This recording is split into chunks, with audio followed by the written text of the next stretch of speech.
Mohon ambil kuasanya ya. Mohon kuasa. Surat kuasa.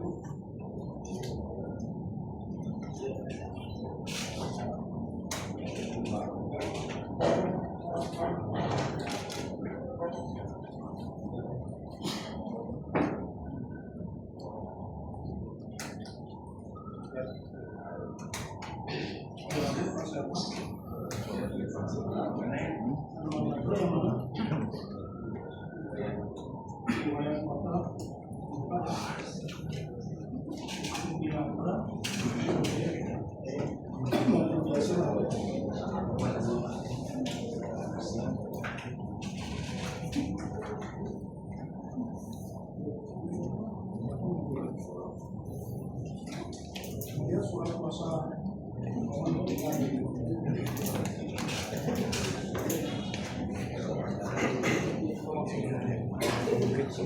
Mungkin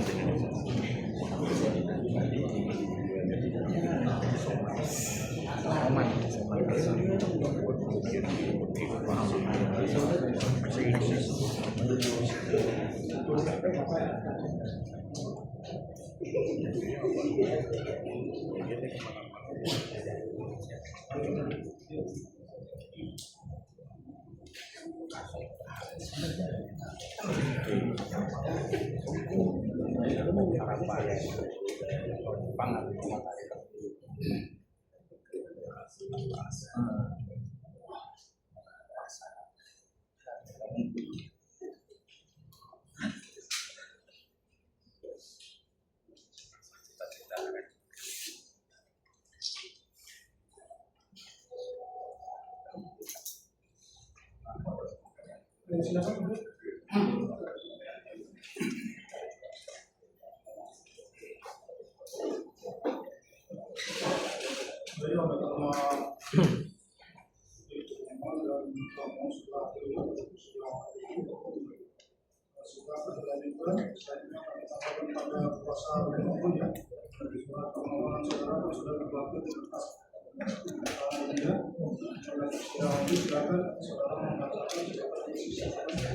Baik, yang mulia, ya, pada kesempatan hari ini permohonan ini kami akan bacakan secara bergiliran.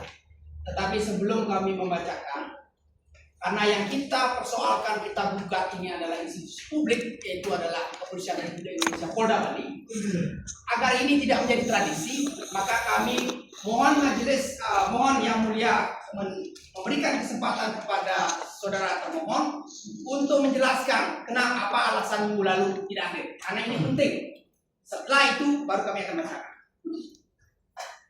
Perlu itu ini sudah ada surat kuasa ya, dan permohonan sudah hadir semuanya. Ya, kami ingin diberikan aja kesempatan untuk menyampaikan alasannya apa. Sudah disampaikan kenapa saudara minggu lalu tidak. Terima kasih yang mulia rekan ketua jawab tadi. Jadi kita di sini termohon sebagai penegak hukum. Jadi kita akan menghormati peraturan undang-undang yang telah sebagaimana diatur dalam pasal 1 dan 3 UUD. Jadi terkait dengan pemanggilan peradilan ada kesempatan ketiga apabila yang pertama nggak ada bisa ada. Itu yang pertama. Yang kedua, permohonan ini diajukan pada institusi Polri yang otomatis mengacu pada hierarki terhadap permohonan itu tidak bisa langsung ke kita. Jadi ada permohonan kepada pimpinan kami sebagai pucuk pimpinan kepolisian, sehingga kita harus menunggu surat perintah dan surat kuasa. Nah, terkait dengan proses tersebut, jadi apa yang diundang atau dipanggil oleh pengadilan kita bisa, mohon maaf, tidak bisa tepat waktu. Intinya apa? Intinya kenapa menunggu surat kuasa perintah dengan surat perintah, menunggu surat perintah itu. Terima kasih ya. Harus ada administrasi proses waktu kan. Ya, ya. Saja sudah dijawab ya. Baik, saya kira ini kami sudah mendengar ya. Pokok persoalannya adalah soal birokrasi yang panjang tadi itu. Baik, kami bacakan permohonan ini dari pasal 5 Januari 2026 nomor 001 garis miring BLO garis miring 1 Romawi garis miring 2026 perihal permohonan pra peradilan dan penetapan kuasa kepada yang terhormat Ketua Pengadilan Negeri Denpasar di Jalan Sudirman nomor 1 Denpasar Keadilan tidak mudah untuk dihadirkan, tetapi harus diperjuangkan. Dengan hormat yang bertanda tangan di bawah ini, Gede Pasar Suardika SMH dan seterusnya dari kantor Berdikari Law Office beralamat di Jalan Ciumanara 1 nomor 36B di Timandala, Denpasar, Bali dan seterusnya sesuai dengan permohonan itu bertindak baik secara bersama-sama maupun sendiri untuk dana sama Imade Daging A, PTNH, SH dan seterusnya, tidak ada perubahan. Selanjutnya dalam hal ini disebut sebagai pemohon. Dengan ini hendak mengajukan permohonan pra peradilan sehubungan dengan adanya upaya paksa berupa penetapan tersangka yang diterbitkan oleh Kepolisian Republik Indonesia Daerah Bali yang berkedudukan di Jalan W.R. Supratman nomor 7 Sumertekau, Kecamatan Denpasar Timur, Kota Denpasar, Provinsi Bali. Ceki Direktorat Reserse Kriminal Khusus Kepolisian Daerah Bali, Ditreskrimsus Polda Bali yang berkedudukan di Jalan Kamboja, sebagaimana uraian dalam permohonan itu tidak ada perubahan. Selanjutnya disebut sebagai termohon. Adapun hal-hal yang melatar belakangi diajukan permohonan pra peradilan ini adalah sebagai berikut. 1. Dasar hukum pengajuan pra peradilan.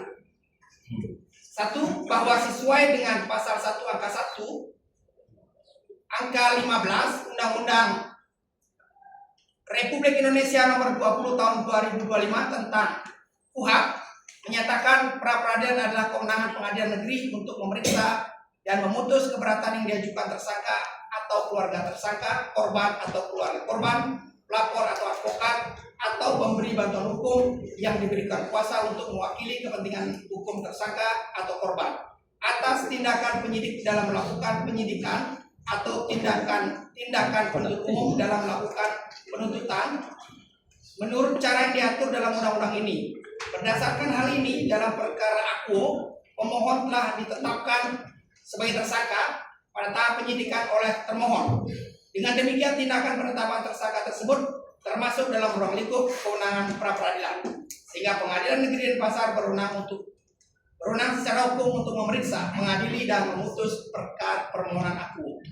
2. Bahwa untuk syarat pengajuan permohonan pra peradilan diatur di dalam ketentuan pasal 158 KUHP yang menyebutkan Pengadilan Negeri berwenang untuk memeriksa dan memutus sesuai dengan ketentuan dalam undang-undang ini mengenai A.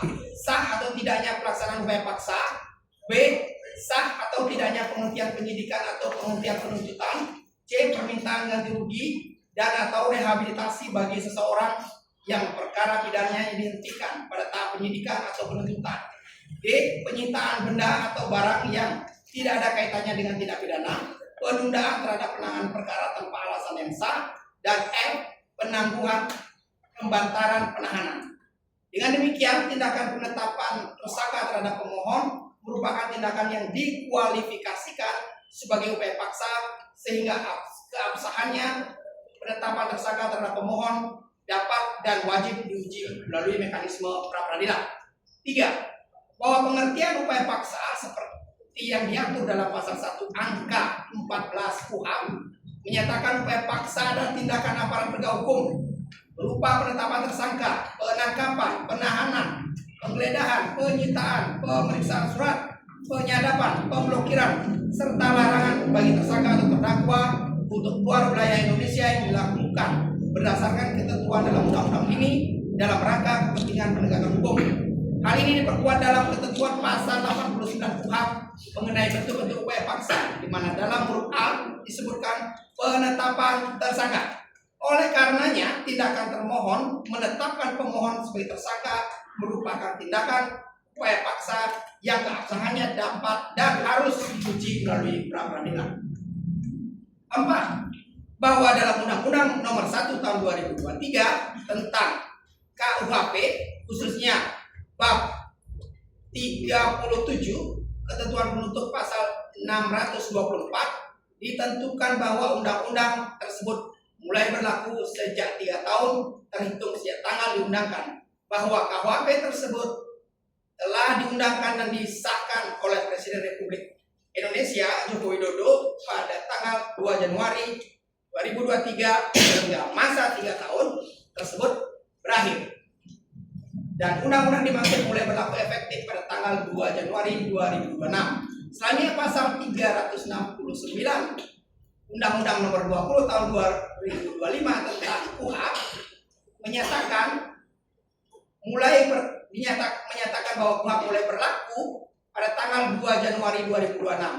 Dengan berlakunya kedua undang-undang tersebut pada tanggal yang sama, maka sejak tanggal 2 Januari 2026 rezim hukum pidana material dan hukum acara pidana yang berlaku secara sah dan mengikat. Oleh karena permohonan pra-peradilan aku diajukan setelah tanggal berlakunya kedua undang-undang tersebut, maka penilaian dan keabsahan tidak akan termohon serta penerapan asas perubahan peraturan pidana wajib merujuk pada ketentuan hukum yang berlaku pada saat pemeriksaan pra-peradilan dilakukan.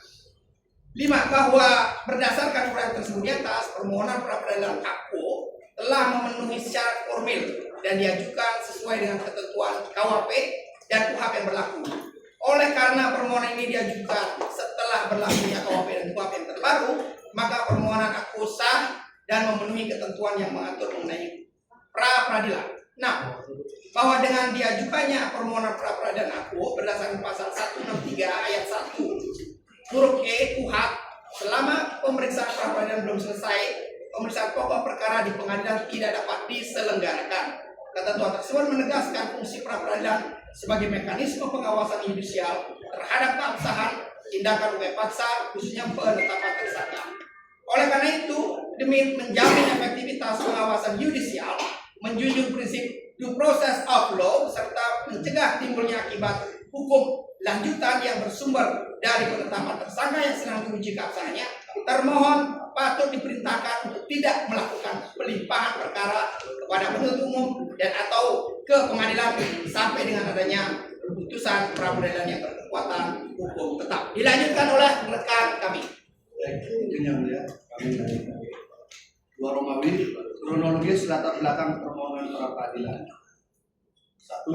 Bahwa masalah ini berawal dari adanya laporan polisi nomor LP-B-2-6-3-2025-2025-SPKT-Polda Bali tanggal 26 Maret 2025 yang mana kemudian berproses menjadi keluarnya surat perintah penyidikan nomor SP-Sidik-24-4 Romawi 2025 di Reskrimsus tanggal 9 April 2025 dan juga surat perintah penyidikan nomor SP-Sidik S strip 1.1/133/12/2025 di Reskrimsus tanggal 4 Desember 2025. Jadi ada 2 kali sprindik dikeluarkan termohon untuk kasus ini. 2. Bahwa pemohon saat ini adalah Kepala Kantor Wilayah Badan Pertanahan Nasional Provinsi Bali sejak tanggal 20 Januari 2025 sampai saat ini berdasarkan surat pernyataan pelantikan nomor 34-SPT-KP.02.05-2 Romawi 2025 tertanggal 3 Februari 2025 dan petikan keputusan Menteri Agraria dan Tata Ruang Kepala Badan Pertanahan Nasional Republik Indonesia nomor 1025-SK-KP.02.08-1 tertanggal 17 Januari 2025. Bahwa sebelumnya pemohon juga pernah menjabat sebagai Kepala Kantor Pertanahan Kabupaten Badung pertama kali berdasarkan keputusan Menteri Agraria dan Tata Ruang Kepala Badan Pertanahan Nasional Sofyan Ajalil dengan surat nomor 91-SK-KP.02.05-2 Romawi 2019 tertanggal 26 Februari 2019 yang dilaksanakan pelantikan hingga menjabat berdasarkan surat pernyataan melaksanakan tugas nomor 0709 dan seterusnya. Kemudian pelantikan kedua dilakukan pada berdasarkan keputusan SK Menteri Agraria Tata Ruang Kepala Badan Pertanian tahun 2020 dan seterusnya. Selanjutnya kemudian yang bersangkutan dipindahkan pada tanggal 24 Januari 2022 ke Direktur Pengaturan Tata Tanah Pemerintah pada Dirjen Penetapan Hak dan Pendaftaran Tanah di Pusat. 4. Bahwa permasalahan yang dilaporkan pelapor kepada Polda Bali adalah sehubungan dengan permasalahan lama atas adanya keputusan administrasi pemerintahan di lingkungan kantor ATR BPN yang masalahnya jauh sebelum pemohon menjabat sebagai Kepala Kantor Pertanahan Kabupaten Badung. sehingga menjadi sangat aneh dan dipaksakan untuk membidik dan menjadikan pemohon sebagai tersangka atas peristiwa yang belum memiliki otoritas dan kewenangan atas peristiwa lahirnya keputusan administrasi pemerintahan yang dilaporkan tersebut. Dengan demikian, penetapan pemohon sebagai tersangka atas peristiwa yang terjadi sebelum pemohon memiliki kewenangan menjabat mengandung kesalahan subjek hukum, error in personam, sehingga secara yuridis penetapan tersebut cacat dan tidak sah. 5. Bahwa pemohon ditetapkan sebagai tersangka secara tunggal berdasarkan ketentuan pasal 421 KUHP lama dan atau pasal 83 Undang-Undang Republik Indonesia Nomor 43 Tahun 2009 tentang Kearsipan. Terhadap penetapan tersangka ini sudah tidak relevan dan juga sudah tidak memenuhi syarat formil untuk upaya pasal penetapan tersangka karena ketentuan KUHP lama yang sudah tidak berlaku lagi dengan pemberlakuan Undang-Undang Nomor 1 Tahun 2023 tentang KUHP yang baru. 6. Bahwa ketentuan pasal 421 KUHP yang lama terkait pidana penyalahgunaan kekuasaan yang lengkapnya berbunyi, seorang pejabat yang dengan menyalahgunakan kekuasaannya memaksa seseorang untuk melakukan, tidak melakukan, atau membiarkan sesuatu diancam dengan pidana penjara paling lama 2 tahun 8 bulan. Sementara pasal 421 KUHP yang baru bukan tentang penyalahgunaan kekuasaan, tetapi tentang memudahkan percabulan dan persetubuhan, di mana lengkapnya bunyi pasal 421 adalah jika tindak pidana sebagaimana dimaksud dalam pasal 419 atau pasal 420 dilakukan sebagai kebiasaan atau untuk menarik keuntungan sebagai mata pencarian, pidananya dapat ditambah sepertiga. Dengan demikian, pengenaan pasal tersebut sudah salah dan tidak sesuai dengan ketentuan serta sangkaan awal.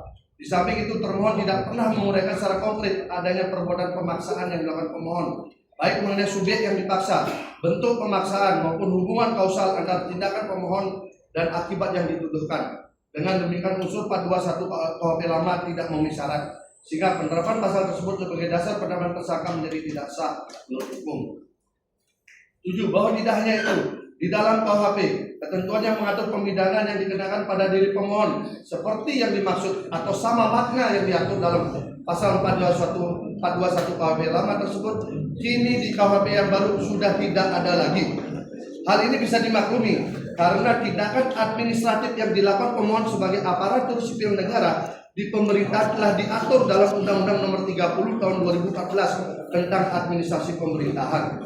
Sementara jika dikaitkan dengan penyalahgunaan kekuasaan yang bertujuan untuk memperkaya diri sendiri atau orang lain telah masuk dalam tindak pidana khusus korupsi seperti yang diatur dalam Undang-Undang Nomor 31 Tahun 99 tentang pemberantasan tindak pidana korupsi yang diubah dengan Undang-Undang Nomor 20 Tahun 2001 tentang perubahan atas Undang-Undang 3199 tentang pemberantasan tindak pidana korupsi. Ketentuan pasal 421 lama tersebut sudah mati suri dan tepatnya telah dimasukkan tindak pidana yang dimaksud ke dalam pasal 23 Undang-Undang Tipikor yang berbunyi dalam perkara korupsi pelanggaran terhadap ketentuan sebagaimana dimaksud dalam pasal 220, pasal 231, pasal 421, pasal 422, pasal 429 atau pasal 430 Kitab Undang-Undang Hukum Pidana dipidana dengan pidana penjara paling singkat 1 tahun dan paling lama 6 tahun dan atau denda paling sedikit 50 juta dan paling banyak 300 juta rupiah. Dengan demikian, ketentuan pasal 421 KUHP lama yang merupakan peninggalan Belanda tersebut jika terjadi penyimpangan setelah Indonesia merdeka secara administratif diselesaikan dalam Undang-Undang Administrasi Pemerintahan, sementara jika terjadi pidana dimasukkan ke dalam Undang-Undang Tipikor. 8. Bahwa kalau diteliti lebih dalam, justru ketentuan pidana yang mirip dan berdekatan mengenai sangkaan penyalahgunaan kekuasaan dalam KUHP yang baru tersebut bukanlah kepada jabatan yang dimiliki pemohon, tetapi justru lebih dekat kepada diri termohon. Tepatnya diberlakukan untuk penegak hukum yang menyalahgunakan kekuasaannya. Hal ini bisa dimaklumi karena untuk perbuatan hukum pemohon sebagai aparatur pemerintah telah keluar ketentuan Undang-Undang Administrasi Pemerintahan yang menjadikan perbuatan kebijakan, keputusan, ketetapan dan lainnya itu masuk dalam rumpun administrasi negara dengan penyelesaian hukumnya melalui peradilan tata usaha negara dan bukan melalui pidana di peradilan umum.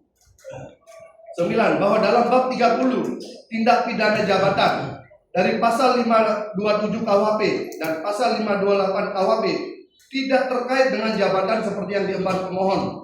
Begitu juga bila mencermati ketentuan terkait penyalahgunaan jabatan dan kewenangan, yaitu dari pasal 531 KUHP sampai pasal 536 KUHP, maka tidak ada dimaksudkan sebagai subjek pelapor atau tersangka untuk jabatan yang diemban oleh pemohon. Sehingga ketentuan pasal 421 KUHP lama yang digunakan untuk mentersangkakan pemohon sudah batal demi hukum sesuai dengan amanat pasal 3 Undang-Undang Nomor 1 Tahun 2023 tentang KUHP yang baru. 10. Bahwa berdasarkan fakta tersebut, maka sudah seharusnya semua pihak tunduk pada ketentuan yang diatur dalam pasal 3 Undang-Undang 1 Tahun 2023 tentang KUHP yang mengatur sebagai berikut. Ayat 1. Dalam hal terdapat perubahan peraturan perundang-undangan sesudah perbuatan terjadi, diberlakukan peraturan perundang-undangan yang baru, kecuali ketentuan peraturan perundang-undangan yang lama menguntungkan bagi pelaku dan pembantu tindak pidana. Ayat 2. Dalam hal perbuatan yang terjadi tidak lagi merupakan tindak pidana menurut peraturan perundang-undangan yang baru, proses hukum terhadap tersangka atau terdakwa harus dihentikan demi hukum. Kami ulangi ayat 2. Dalam hal perbuatan yang terjadi tidak lagi merupakan tindak pidana menurut peraturan perundang-undangan yang baru, proses hukum terhadap tersangka atau terdakwa harus dihentikan demi hukum.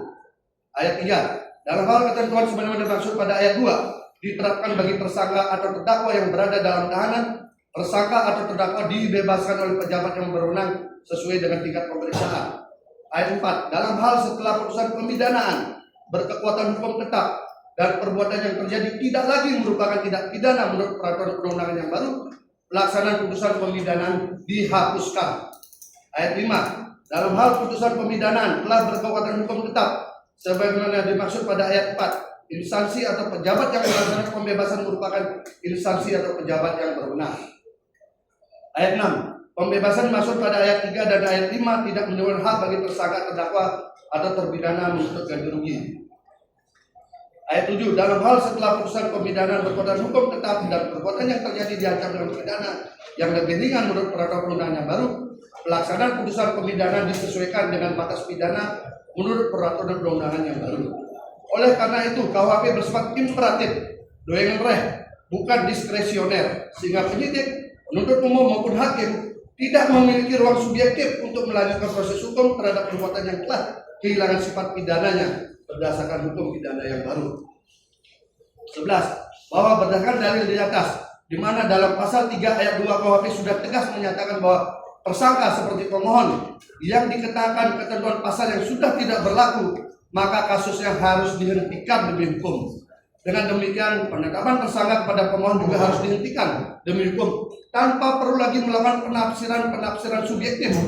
Terlebih penafsiran analogis juga sudah dilarang sesuai dengan ketentuan pasal 1 ayat 2 KUHP. Sudah dengan tegas, jelas dan terang. Ketentuan sesuai dengan usul-usul seperti pasal 421 KUHP lama sudah tidak ada lagi di KUHP yang baru. 12. Bahwa termohon semestinya paham kenapa pasal 421 KUHP lama disebut tidak lagi diakomodir di dalam KUHP yang baru, yaitu di Undang-Undang Nomor 1 Tahun 2023 tentang KUHP. Itu dikarenakan setelah adanya Undang-Undang Administrasi Pemerintahan, apa yang menjadi masalah dalam produk administrasi diselesaikan menurut tata cara yang diatur dalam undang-undang tersebut dan tidak lagi di dalam KUHP.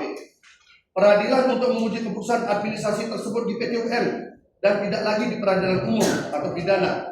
Ketika kasus ini berproses sejak pelaporan, sejatinya Undang-Undang Nomor 1 Tahun 2023 KUHP telah disahkan dan layak diketahui termohon, walau baru berlaku pada tanggal 2 Januari 2026 ini. 13. Bahwa Undang-Undang Nomor 1 Tahun 2026 tentang penyesuaian pidana menegaskan prinsip kepastian, konsistensi, dan proporsionalitas dalam penerapan hukum pidana pasca berlakunya KUHP yang baru, yang mengamanatkan penegakan hukum pidana tidak boleh menggunakan pasal yang secara sistemik telah ditinggalkan atau tidak lagi selaras dengan rezim hukum pidana yang berlaku, terlebih sebagai dasar upaya paksa penetapan tersangka.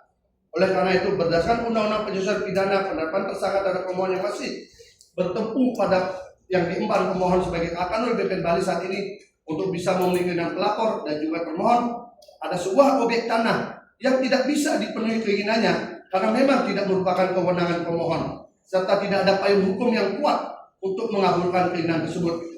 Justru jika pemohon paksa lakukan bisa menimbulkan perbuatan melawan hukum atas jabatan yang diemban saat ini. 17. Bahwa terkait dengan pengenaan pasal 83 kearsipan yang berbunyi setiap orang yang dengan sengaja tidak menjaga keutuhan, keamanan, dan keselamatan arsip negara yang terjaga untuk kepentingan negara sebagaimana dimaksud dalam pasal 42 ayat 3 dipidana dengan pidana penjara paling lama 1 tahun atau denda paling banyak 25 juta rupiah. Sementara dalam ketentuan pasal 42 Undang-Undang Kearsipan ada beberapa ketentuan yang saling terkait untuk bisa memahami ketentuan pidananya, yaitu pasal 42 ayat 1 Undang-Undang Kearsipan. Pencipta arsip wajib menyediakan arsip dinamis bagi kepentingan pengguna arsip yang berhak. Pasal 42 ayat 2 Undang-Undang Kearsipan. Pencipta arsip pada lembaga negara, pemerintah daerah, perguruan tinggi negeri, dan BUMD dan atau BUMD membuat daftar arsip dinamis berdasarkan 2 kategori, yaitu arsip terjaga dan arsip umum. Pasal 42 ayat 3 Undang-Undang Kearsipan. Pencipta arsip sebagaimana dimaksud pada ayat 2 wajib menjaga keutuhan, keamanan, dan keselamatan arsip dinamis yang masuk dalam kategori arsip terjaga. Pasal 42 ayat 4 Undang-Undang Kearsipan. Ketentuan lebih lanjut mengenai tata cara membuat daftar arsip dinamis dan menjaga keutuhan, keamanan, dan pasal 42 selama merupakan kesalahan penerapan selama dinamis sebagaimana dimaksud pada ayat 2 dan ayat 3 diatur dalam peraturan Kepala Andri. Mensyaratkan adanya objek arsip terjaga yang jelas, subjek hukum sebagai pencipta arsip, serta perbuatan sengaja yang mengakibatkan tidak terjaganya keutuhan, keamanan, dan keselamatan arsip tersebut. Bahwa ketentuan setiap orang untuk mengenakan pasal 83 Undang-Undang Kearsipan tersebut haruslah merujuk pada subjek yang disebut pencipta arsip, sebagaimana yang dimaknai dalam pasal 42 ayat 3 Undang-Undang Kearsipan. Dan tidak bisa setiap orang diartikan semua orang tanpa kecuali. Unsur ini harus ada kualifikasi personal untuk bisa disebut pencipta arsip. Oleh karenanya, sebelum kasus ini dinaikkan menjadi penyidikan, harusnya ditegaskan arsip mana yang bermasalah dan bagaimana peran tersangka atas arsip tersebut. Tidak hanya itu, apakah arsip yang dijadikan objek itu menjadi bermasalah akibat perbuatan tersangka atau tidak? Selain itu juga harus dipahami apakah itu memang perbuatan tersangka tunggal atau harus dilakukan bersama. Kejelasan ini seharusnya sudah ada sejak kasus ini dinaikkan dari penyelidikan menjadi penyidikan. Tetapi sampai pemohon diperiksa pertama kali sebagai tersangka, pemohon belum memahami dan mengetahui arsip mana yang harus diperjauhkan oleh perbuatan pemohon menjadi sebuah tindak pidana. Termohon tidak pernah menjelaskan arsip mana yang dimaksud, serta pemohon sebagai pencipta arsip atau arsip tersebut ada hubungan kausal antara perbuatan pemohon dan kerugian arsip negeri. 9. Bahwa dengan tidak adanya kejelasan objek arsip yang dimaksud, hubungan dengan perbuatan yang dilakukan pemohon, serta apakah itu perbuatan tunggal untuk bisa menjadi tindak pidana, maka pengenaan pasal ini juga menjadi prematur, salah kamar, dan juga tidak tepat membidik pemohon sebagai penanggung jawab pidananya. Oleh karenanya, pemasangan pasal 83 Undang-Undang Kearsipan dalam surat penetapan tersangka menjadi tidak tepat, prematur, salah subjek, dan tidak jelas objek. Oleh karenanya, penetapan tersangka pemohon tidak sah dan sudah seharusnya dibatalkan. Bahwa karena pemohon bingung, tidak mengerti, dan merasa kasus ini dipaksakan, maka pemohon mencoba meraba-raba sesuai dengan alur yang ditanyakan di dalam pemeriksaan BAP. Saat itu ada yang dipertanyakan terkait surat yang dikeluarkan oleh pemohon, yaitu surat nomor MP.01.01-51-3/2020 perihal laporan akhir penanganan kasus.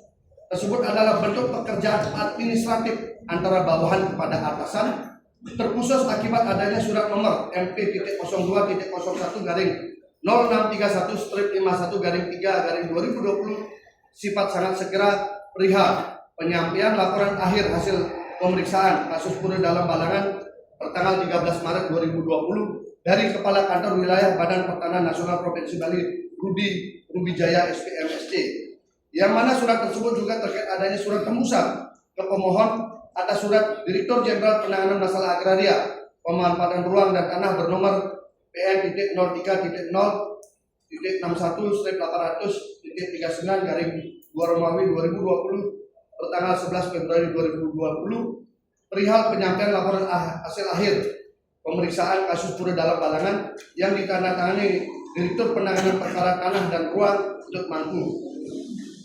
Jadi berdasarkan hal ini jelaslah apa yang dikeluarkan pemohon adalah terkait dengan pelaksanaan tugas dan hubungan bawahan dengan atasan serta masuk dalam rumpun administrasi pemerintahan. Justru menjadi aneh tiba-tiba dipaksakan oleh termohon menjadi pimpinan. Bahwa hampir semua produk keputusan, surat laporan, atau produk administrasi yang dikeluarkan pemohon adalah dalam kapasitas menjalankan tugas, fungsi dan kewenangan administratif karena jabatan, serta tidak ada niat sejahat sedikit pun mens rea, apalagi ada kepentingan pribadi apapun atas tugas yang dijalankan terkait permasalahan objek tersebut. Selain itu, di satu sisi permasalahan objek tanah yang dipermasalahkan sudah ditangani dan sudah diberikan keputusan jauh sebelum pemohon menjabat sebagai Kepala Kantor Pertanahan Badung. Dan di sisi lain juga tentang waktu dari surat dikeluarkan dan dimasalahkan tersebut di tahun 2020 lalu sudah melebihi batas kadaluarsa dengan saat ini sudah di tahun 2026. Bahkan pada tanggal 24 Januari 2022 posisi pemohon telah berpindah tugas tidak lagi menjadi Kepala Pertanahan Kabupaten Badung, di mana pemohon telah dipindahkan tugas ke Direktur Pengaturan Tanah Pemerintah pada Direktur Jenderal Penetapan Hak dan Pendaftaran Tanah di Kementerian ATR BPN Pusat. 22 bahwa memaksakan memasang pasal 83 Undang-Undang Kehakiman dengan mempertanyakan dan mempermasalahkan surat administrasi yang dikeluarkan pemohon adalah bentuk ketidakjelasan tindak pidana yang mau dikenakan kepada pemohon oleh termohon. Seharusnya bukan produk administrasi yang dikeluarkan masih pemohon saat menjabat sebagai Kepala Kantor Pertanahan Kabupaten Badung yang sifatnya laporan dan penyampaian sekat dengan penjelasan berdasarkan rangkuman dari berbagai dokumen dan data yang tertulis. Lalu mempermasalahkan surat keputusan, surat penetapan, ataupun produk surat yang secara administrasi dikeluarkan karena jabatan pemerintahan seharusnya diselesaikan menurut tata cara yang diatur dalam Undang-Undang Administrasi Pemerintahan. Bukan termohon menyalahgunakan kekuasaan dan kewenangan dengan memaksakan menjadikan sebagai kasus pidana. 23 bahwa terkait dengan beberapa kali mengajukan keberatan dari pihak yang mengklaim memiliki hak atas objek yang disengketakan sudah direspon oleh pemerintah, terkhusus Kementerian ATR BPN dari tingkat kabupaten sampai pusat melewat beberapa kali hasil gelar perkara maupun saat adanya Tim Satuan Tugas Pemberantasan Mafia Tanah tahun anggaran 2018. Bahkan beberapa keputusan dikeluarkan sebelum pemohon menjadi Kepala Kantor Pertanahan Kabupaten. Bahwa tidak hanya itu, terhadap objek yang dimasalahkan juga sudah pernah berproses di peradilan, baik peradilan tata usaha negara maupun peradilan perdata. Perkara PT Tun nomor 11/G/2001/PT Tun DPS yang diputuskan Kamis 20 September 2001. Lalu putusan PT Tun nomor 130/Tun/2001/PT Tun SBY Kamis tertanggal 28 Februari. Dari putusan kasasi Mahkamah Agung nomor 337K/Tun/2002 pada hari Senin tertanggal 21 April 2003. Kemudian untuk perkara perdata tercatat dalam nomor perkara 325-PDT-G/2017-PN yang diputuskan pada tanggal Rabu 28 Februari 2018 di PN Denpasar. Sehingga tidak ada kewenangan bagi pemohon untuk melawan putusan lembaga peradilan hanya untuk memenuhi keinginan pelapor maupun termohon. Bahwa surat-surat yang ditandatangani pemohon tersebut adalah surat tidak berdiri sendiri, tetapi surat yang sifatnya sebagai bawahan institusi pemerintahan memberikan laporan atas rangkaian proses dan tahap yang terjadi atas permasalahan Pura Dalam Balangan kepada atasan dengan berdasarkan pada seluruh hasil gelar perkara internal, dokumen yang ada, serta rekomendasi-rekomendasi yang dikeluarkan hingga adanya putusan dari lembaga peradilan. Sehingga sangat terang, jelas, dan nyata jika surat-surat tersebut adalah produk administrasi pemerintahan yang sifatnya laporan dan bukan keputusan atau checking maupun ketetapan rekening, menjadi sangat aneh dan syarat maupun non yuridis kasus ini dipaksakan menjadi kasus pidana karena memang tidak ada satupun unsur pidananya terpenuhi. bahwa dalam BAP juga sempat ditanyakan tentang laporan hasil pemeriksaan Ombudsman Republik Indonesia nomor registrasi 0095-9 DPS/2019/JKT Jakarta 22 Oktober 2019 yang ditandatangani Kepala Asistenan Bidang Pemeriksaan Laporan Justus Marturpong terhadap surat ombudsman tersebut. Secara kelembagaan Kementerian ATR BPN telah merespon dan melakukan berbagai langkah sesuai dengan tugas pokok dan fungsi serta kewenangan yang dimiliki untuk menindaklanjuti rekomendasi ombudsman RI tersebut. Dengan berdasarkan hasil gelar perkara khusus yang juga melibatkan semua stakeholder terkait dengan dipimpin langsung oleh atasan pemohon dari Kementerian ATR BPN. 27. Bahwa pemohon juga sudah pernah memberikan respon jawaban kepada Ombudsman RI berdasarkan surat nomor 1922/513.MP.01.03/5 Romawi 2020 tertanggal 26 Mei 2020, di mana saat itu walaupun posisi sedang terkena aturan wabah COVID-19, tidak hanya itu, pemohon juga melaporkan kepada Inspektorat Jenderal Kementerian Agraria dan Tata Ruang Badan Pertanahan Nasional melalui surat nomor EP.01.5003/51.03/12 Romawi 2019 tertanggal 20 Desember 2020. Walau dalam posisi COVID-19 dan banyak kebijakan pembatasan dan kondisi penanganan wabah yang terus berubah tersebut, pemohon tetap berusaha memberikan jawaban atas langkah-langkah yang dilakukan. Ini membuktikan pemohon tidak memiliki itikat jahat, apalagi kepentingan pribadi atas objek sengketa tersebut, tetapi murni menjalankan tugas, tanggung jawab, kewajiban, dan kewenangan yang dimiliki.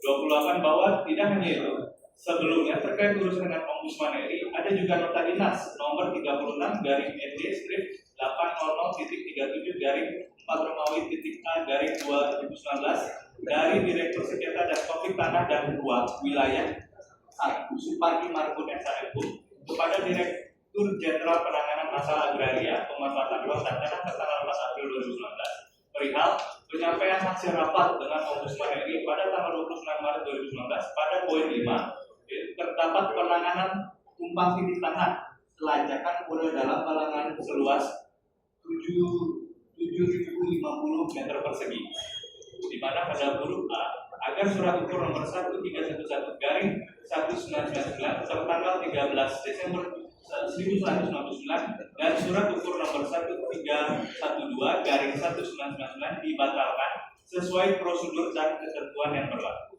B.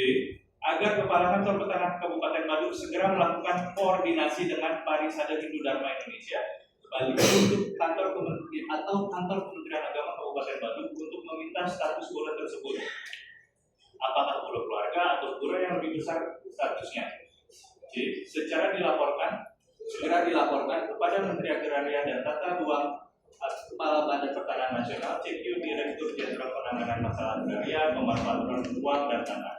Berdasarkan hal ini, menjadi fakta jika urusan permasalahan objek sengketa tersebut bukanlah menjadi ranah pribadi pemohon ataupun ranah tunggal pemohon ketika menjadi Kepala Pertanahan Kabupaten Badung, tetapi menjadi satu kesatuan dengan kelembagaan Kementerian ATR BPN dari tingkat Kabupaten Badung, Kanwil Provinsi Bali, hingga Kementerian ATR BPN di tingkat pusat, sehingga menjadi sangat aneh syarat kriminalisasi dilakukan oleh termohon dengan memaksakan diri pemohon sebagai tersangka tunggal untuk kasus yang sebenarnya masih dalam lingkup administrasi pemerintahan ini.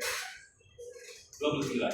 Bahwa baik melihat perbuatan hukum yang disimpulkan sebagai tindak pidana maupun ketentuan peraturan perundang-undangan yang hendak dikenakan kepada pemohon sebagai tersangka, maka sangat aneh, obskur libel, kabur, dan tidak bisa diterima oleh logika hukum dari sudut pandang manapun, dan justru bisa melahirkan kriminalisasi dan menjatuhkan harkat dan martabat pemohon dengan jabatan sebagai Kanwil ATR BPN Bali saat ini.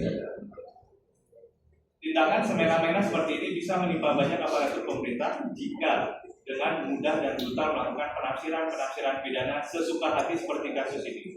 Jika setingkat Kanwil saja bisa diperlakukan begini oleh termohon, bisa dibayangkan bagaimana aparatur pemerintahan di level yang lebih rendah maka mereka dengan mudah bisa diburu dan dicari-cari kesalahan dan dipaksakan dipidanakan tanpa menghormati adanya ketentuan undang-undang yang mengatur tugas, fungsi, tanggung jawab, kewajiban, dan wewenang dari aparatur pemerintahan dalam menjalankan tugasnya.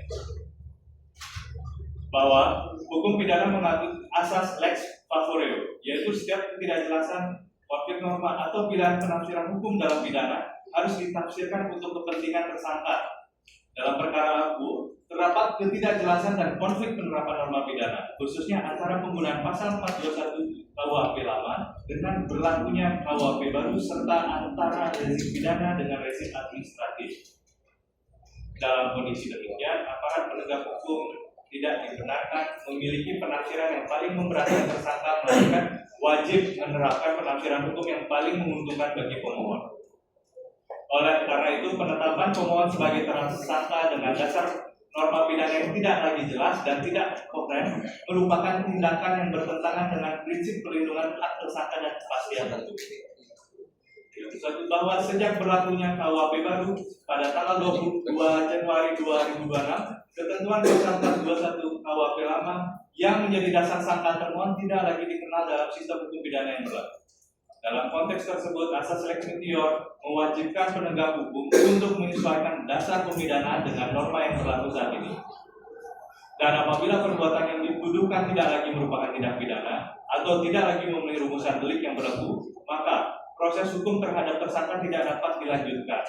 Dengan demikian, penerapan pasal 421 KUHP lama sebagai dasar penetapan tersangka terhadap pemohon bertentangan dengan asas lex meteor dan menyebabkan penetapan tersangka aku tidak sah menurut hukum.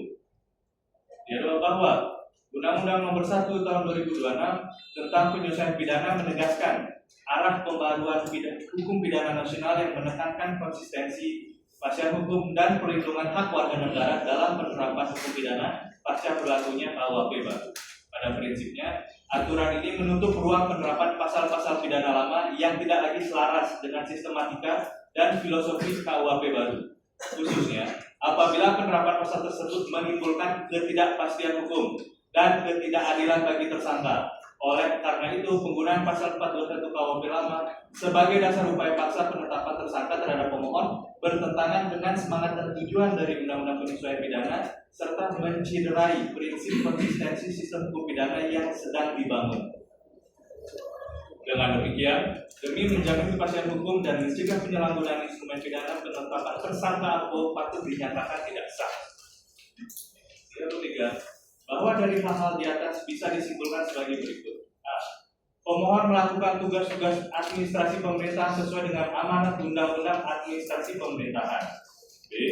Pasal 421 KUHP lama sudah tidak berlaku lagi dengan berlakunya Undang-Undang Nomor 1 Tahun 2023 sejak 2 Januari 2026. Di mana sebelumnya jenis perbuatan ini telah terlebih dahulu sudah dialihkan ke Undang-Undang Administrasi Pemerintahan untuk terkait keputusan administrasi dan pasal 23 Undang-Undang Tipikor untuk pidana yang bertujuan mencari keuntungan materi dalam jabatan. C.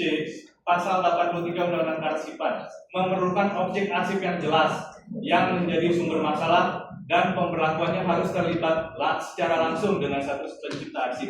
Sementara dalam kasus ini tidak jelas arsip mana yang telah disalahgunakan oleh pemohon baik langsung maupun tidak langsung. B. Pasal 83 Undang-Undang Kearsipan mengenakan ancaman 1 tahun atau denda 25 juta rupiah sehingga sesuai pasal 136 ayat 1 huruf A Undang-Undang Republik Indonesia Nomor 1 Tahun 2023 tentang KUHP telah berlaku ketentuan tentang daluarsa 3 tahun sehingga perkara ini gugur demi hukum. Mengingat pemohon dengan peristiwa yang dimasalahkan saat ini menjadi kepala kantor pertanahan Kabupaten Badung sudah melewati jangka waktu 3 tahun. Ya, Etikum berdasarkan uraian di atas, maka bersama ini pemohon mohon kepada Ketua Pengadilan Negeri Denpasar atau yang mulia Hakim Tunggal yang menangani permohonan pra peradilan ini memutus dengan amar putusan sebagai berikut. 1. Menerima permohonan pra peradilan pemohon untuk seluruhnya. 2. Menyatakan bahwa penerapan pasal 421 KUHP lama sebagai dasar penetapan pemohon sebagai tersangka tidak lagi dapat dijadikan dasar hukum yang sah sejak berlakunya Undang-Undang Nomor 1 Tahun 2023 tentang KUHP pada tanggal 2 Januari 2026. 2026 sehingga penetapan pemohon sebagai tersangka aku tidak sah dan tidak mempunyai kekuatan hukum mengikat. 3. Menyatakan bahwa penerapan pasal 83 Undang-Undang Nomor 43 Tahun 2009 tentang kearsipan sebagai dasar penetapan pemohon sebagai tersangka aku telah daluarsa, tidak sah dan tidak mempunyai kekuatan hukum mengikat.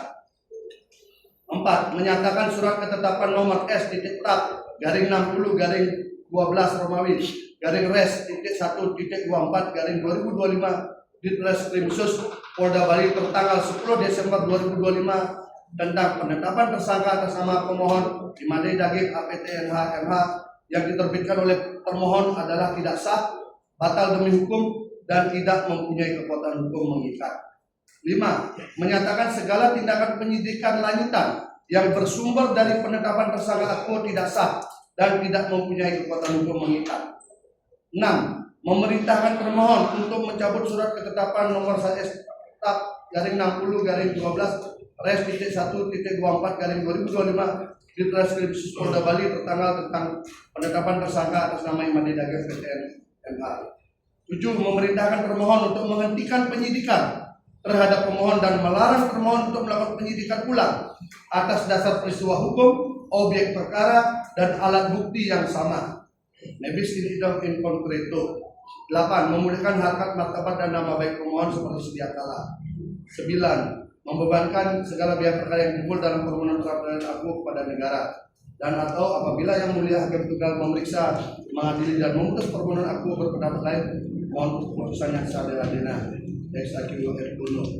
Demikian permohonan pra-peradilan ini kami sampaikan. Atas perhatian dan kebijaksanaannya kami ucapkan terima kasih. Mohon kami tim penasihat hukum Sudah yang mulia. Tadi sudah dibacakan surat permohonan dari pemohon ya. Atas permohonan ini kami tanyakan supaya kuasa permohonan ya. Saudara, apakah sudah siap memberikan jawaban? Sudah siap.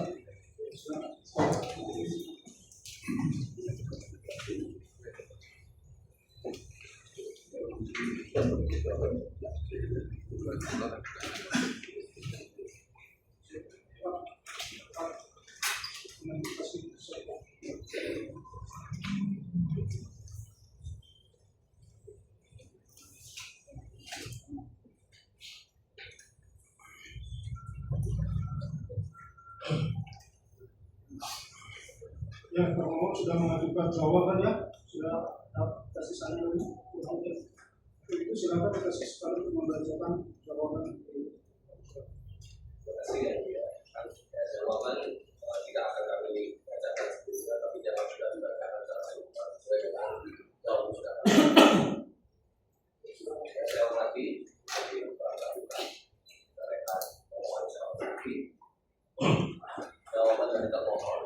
Tanda tangan bawah ini kami masing-masing memandang oleh saya dan kawan-kawan. Semuanya dalam produk bidang hukum Polda Bali yang terhormat di dalam Res Plasman nomor 7 Denpasar berdasarkan surat perintah Polda Bali nomor 158 Romawi 11.1.2026 tanggal 26 Januari 2026 dan surat kuasa khusus tanggal 28 Januari 2026. Bertindak selaku kuasa hukum Direktur Reserse Kriminal Khusus Polda Bali dalam perkara pra-peradilan nomor 1/2026 dari PN TPS tanggal 12 Januari 2026 yang selanjutnya disebut sebagai termohon. Terlebih dahulu termohon menyatakan bahwa termohon menolak dengan tegas seluruh dalil permohonan pra-peradilan yang diajukan oleh pemohon kecuali yang benar-benar dilakukan tegas oleh termohon. Selanjutnya termohon tidak akan menjawab dan menanggapi satu persatu dalil-dalil permohonan pra-peradilan pemohon. Namun tidak berarti termohon membenarkan dalil-dalil permohonan tersebut. Akan tetapi termohon akan menjawab dalam suatu bentuk jawaban yang merupakan satu kesatuan yang utuh dan tidak terpisahkan satu dengan lainnya sesuai dengan kewenangan termohon berdasarkan Undang-Undang Nomor 2 Tahun 2002 tentang Kepolisian Negara Republik Indonesia serta proses penyidikan berdasarkan KUHP sesuai ketentuan pasal 361 huruf A Undang-Undang Nomor 20 Tahun 2005 tentang KUHP menjelaskan pada saat undang-undang ini mulai berlaku, perkara tindak pidana yang sedang dalam proses penyidikan atau penuntutan penyidikan dan penuntutannya diselesaikan berdasarkan ketentuan Undang-Undang Nomor 8 Tahun 41 tentang KUHP. Bahwa alasan permohonan pra-peradilan yang diajukan oleh pemohon dalam pra-peradilan nomor 1 tanggal 12 Januari 2006 adalah tentang tidak sahnya penetapan pemohon sebagai tersangka dengan dalil sebagai berikut. Kami tidak bacakan, telah sudah dibacakan tadi oleh saudara pemohon. Nomor 1 tentang eksepsi kompetensi relatif atau kewenangan mengadili relatif. Nomor A, error in persona adalah istilah hukum yang merujuk pada kekeliruan terkait identitas orang yang terlibat dalam sebuah perkara yang menyebabkan permohonan menjadi cacat secara formil karena tidak tepat. Kekeliruan ini dapat berakibat pada permohonan tersebut tidak dapat diterima atau dibatalkan.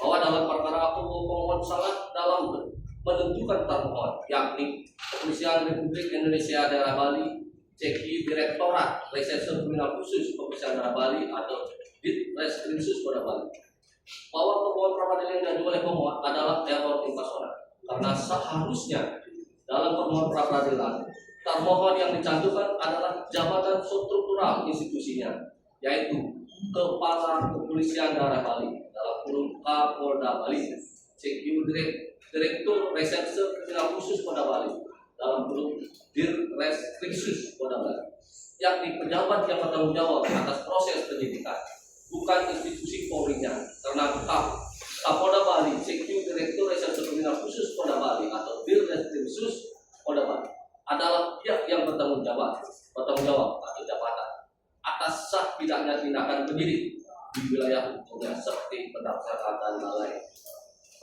Pasal 1 angka 12 KUHP. Karena permohonan mengandung cacat formil, maka sudah sepatutnya permohonan pemohon dinyatakan tidak dapat diterima. 2. Atau B, error in objecto. Error in itu adalah kekeliruan atau kesalahan dalam menentukan objek sengketa yang diajukan ke pengadilan. Hal ini terjadi ketika objek yang dimohonkan atau digugat tidak sesuai dengan objek sesungguhnya di lapangan, menyebabkan gugatan menjadi kabur atau tidak dapat diterima. Bahwa berdasarkan ketentuan pasal 158 Undang-Undang Nomor 20 Tahun 2025 memberikan kewenangan pada pengadilan negeri untuk memeriksa dan memutus mengenai sah atau tidaknya pelaksanaan upaya paksa, sah atau tidaknya penghentian penyidikan atau penghentian penuntutan, C. Permintaan ganti rugi dan atau rehabilitasi bagi seorang yang perkara pidananya dihentikan pada hak penyidikan atau penuntutan, D. Penyitaan benda atau barang yang tidak ada kaitannya dengan tindak pidana, E. Penundaan terhadap penanganan perkara tanpa alasan yang sah, dan F. Penangguhan pembantaran penahanan. Bahwa permohonan yang diajukan oleh pemohon sebagaimana bersita dan tertutup pada angka 2 dan 3 terkait dengan penerapan pasal, yakni pasal 421 KUHP dan pasal 83 Undang-Undang Nomor 4 Tahun 2009 yang dikenakan pada termohon.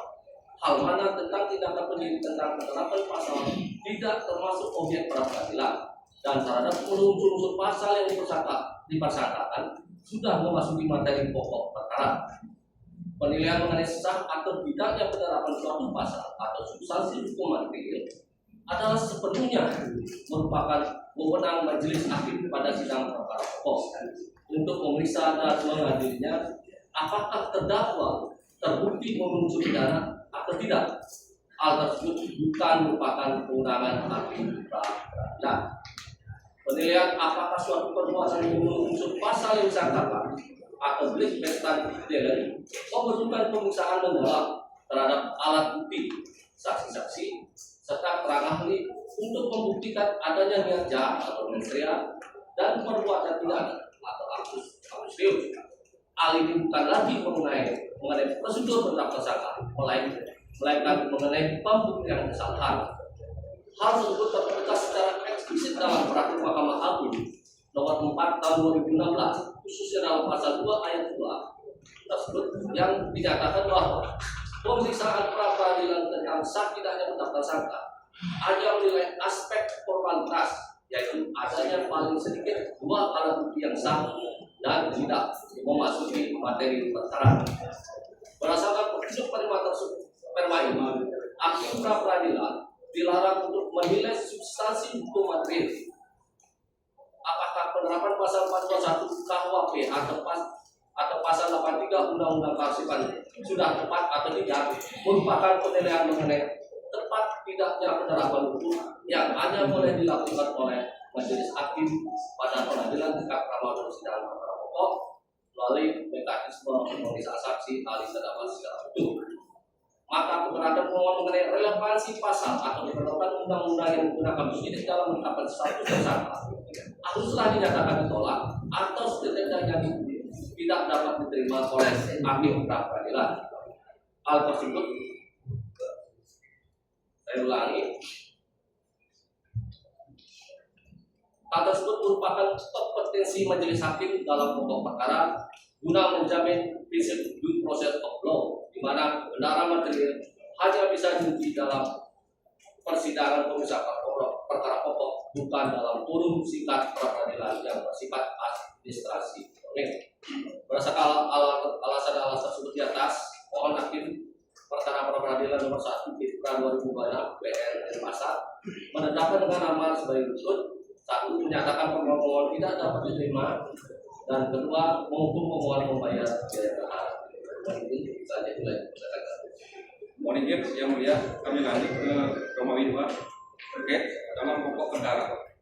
Poin 1, bahwa dalil-dalil yang diuraikan dalam eksepsi merupakan bagian yang tidak terpisahkan dengan jawaban dalam pokok perkara.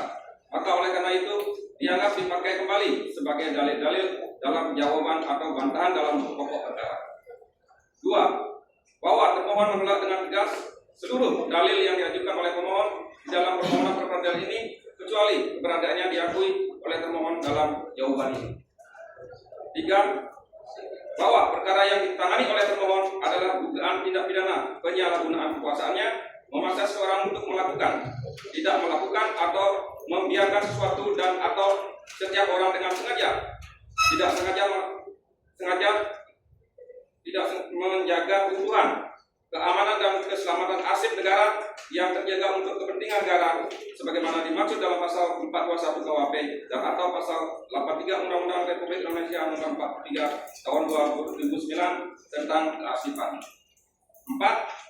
bahwa proses penyidikan yang dilakukan oleh termohon. A.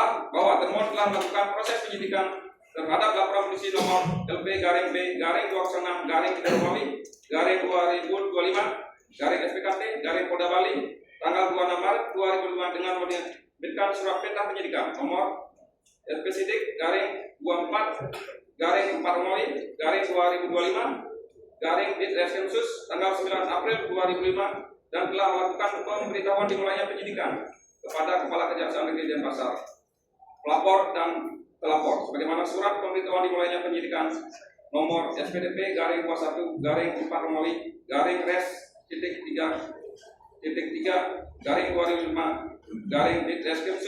tanggal 15 April 2025. B.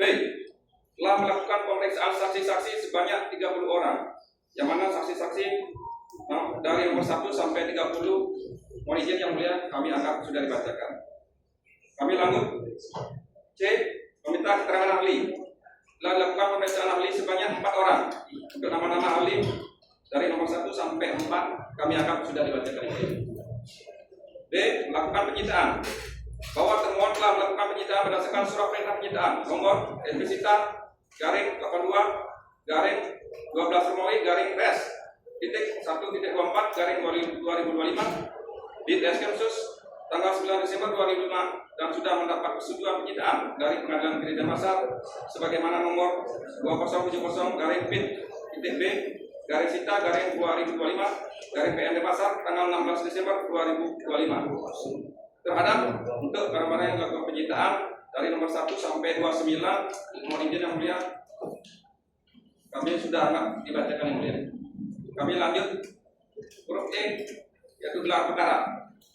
Bahwa pada hari Rabu tanggal 10 Desember 2005 termohon telah melakukan gelar perkara dengan kesimpulan berdasarkan hasil penyidikan terhadap laporan polisi nomor LP garing B garing 206 garing 3 Romawi garing 2025 garing SPKT garing Polda Bali tanggal 26 Maret 2005 dan sesuai keterangan saksi, ahli dan didukung barang bukti sehingga penyidik berkesimpulan bahwa saksi Imade Daging A PTNH MH selaku pejabat kepala kantor Perdana Bandung diduga kuat telah melakukan tindak pidana penyalahgunaan kekuasaannya memaksa seseorang untuk melakukan, tidak melakukan atau membiarkan sesuatu dan atau setiap orang yang dengan sengaja tidak menjaga kehukuman, keamanan dan keselamatan arsip negara yang terjaga untuk kepentingan negara sebagaimana dimaksud dalam pasal 421 KUHP dan atau pasal 83 Undang-Undang Republik Indonesia nomor 43 tahun 2009 tentang kearsipan sehingga saksi Imade Daging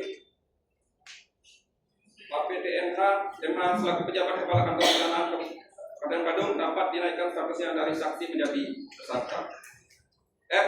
Penetapan tersangka berdasarkan surat penetapan nomor S.Tab nomor 60 garing 12 Romawi garing res garing 1.24 garing 2025 garing Ditreskrimsus Polda Bali tanggal 10 Desember 2025.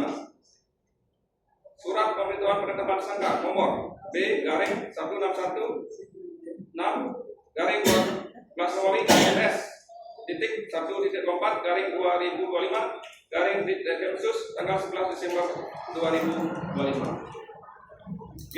Melakukan pemeriksaan terhadap tersangka berdasarkan berita acara pemeriksaan tersangka atas nama Imade Daging AP TNH MH tanggal 19 Desember 2025. 5. Bahwa berdasarkan hasil penyidikan yang dilakukan oleh pemohon berdasarkan keterangan saksi-saksi, keterangan ahli dari Profesor Dr. Aslan SAMHCM selaku ahli hukum agraria dan pertanahan Fakultas Hukum Universitas Singapura Bangsa Karawang, keterangan ahli dari Dr.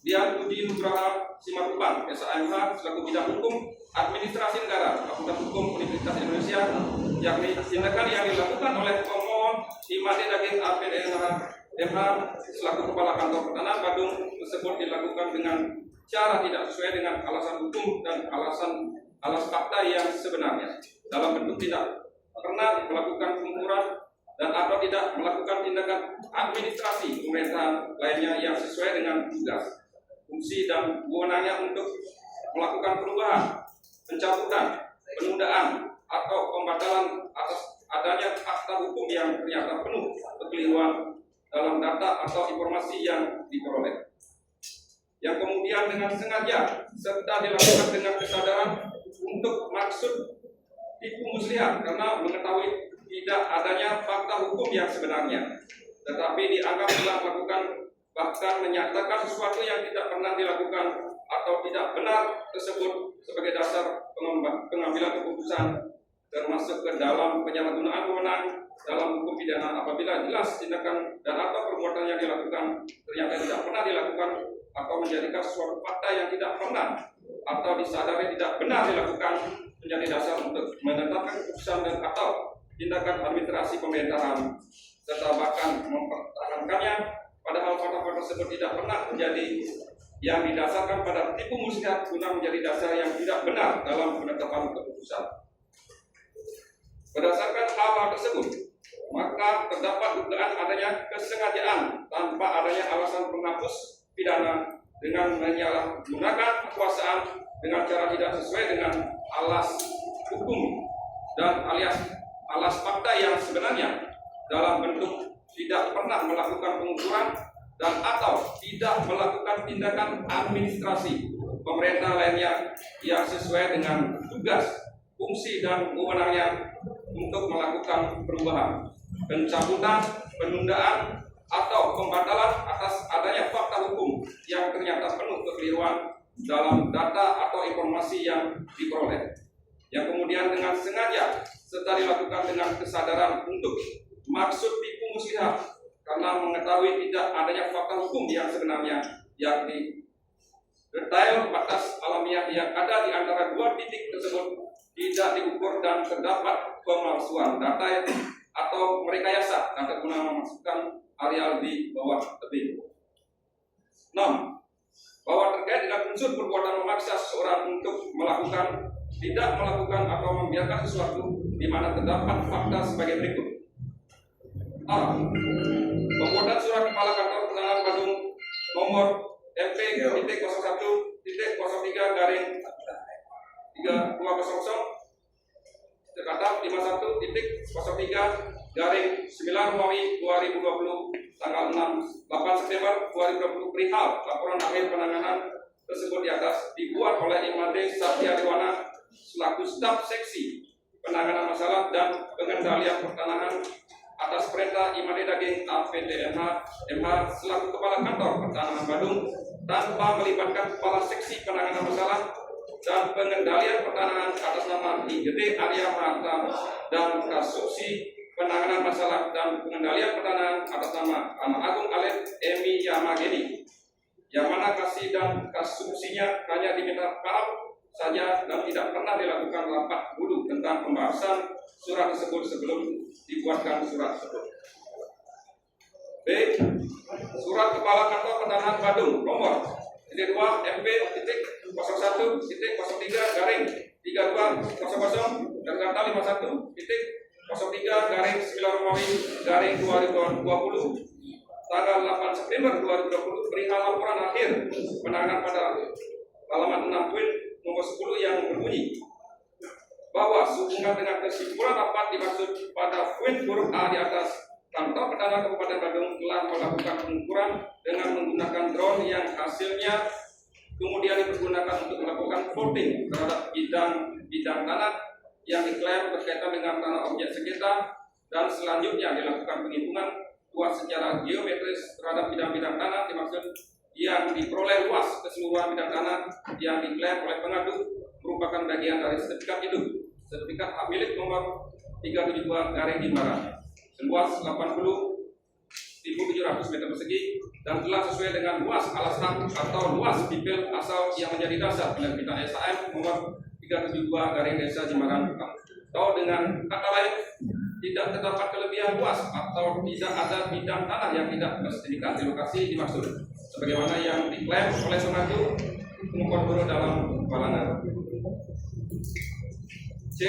Terdapat fakta berdasarkan keterangan para saksi antara lain petugas ukur yang pada saat itu melakukan pengukuran atas nama Ari Amrilah selaku petugas ukur Kantor Badung yang bertugas melakukan pengukuran pada tanggal 5 Agustus 2020 bersama-sama dengan saudara Imade Suyastike.